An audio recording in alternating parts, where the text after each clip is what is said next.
parunāsim par šādām izteiksmēm, kas bieži vien parādās jums eksāmenā. Tātad tas izskatās šādi, ka ir uzrakstīta izteiksme, kurai nav nevienādība nekas, bet ir komentārs, ja m ir -1. Ko mēs darām šādās izteiksmēs?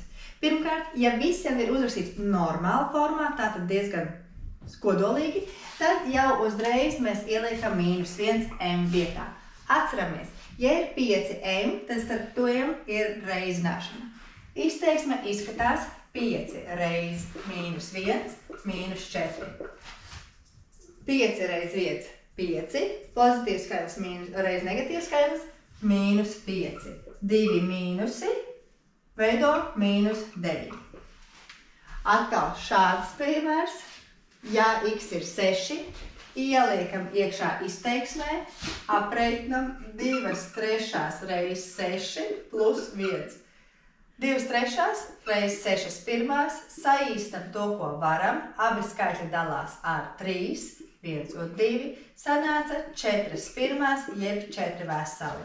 Attiecīgi 4 plus 1 ir 5. Šāda ir šī izteiksme. Ir, protams, uzdevumi, kuri ir uzrakstīti nedaudz garāki. Piemēram, 2 - 2x plus 6, a - 2x plus 4, ja x ir -3. Ko mēs darām šādās izteiksmēs? Atveram visu vaļā, savelkam līdzīgos, un tikai tad, kad viss ir uztaisīts normālā formā, tad mēs ieliekam -3.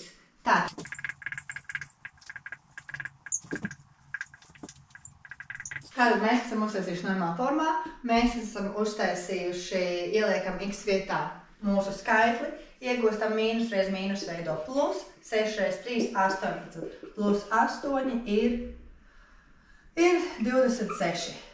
Tā atceramies tikai tad, kad mums ir uzrakstīts maksimāli vienkārši normāla formā izteiksme, tikai tad ievietojam mūsu nezināmo. Tā būs vieglāk aprēķināt un mazāk iespēja kļūdīties. Tiekamies nākamreiz. Čau!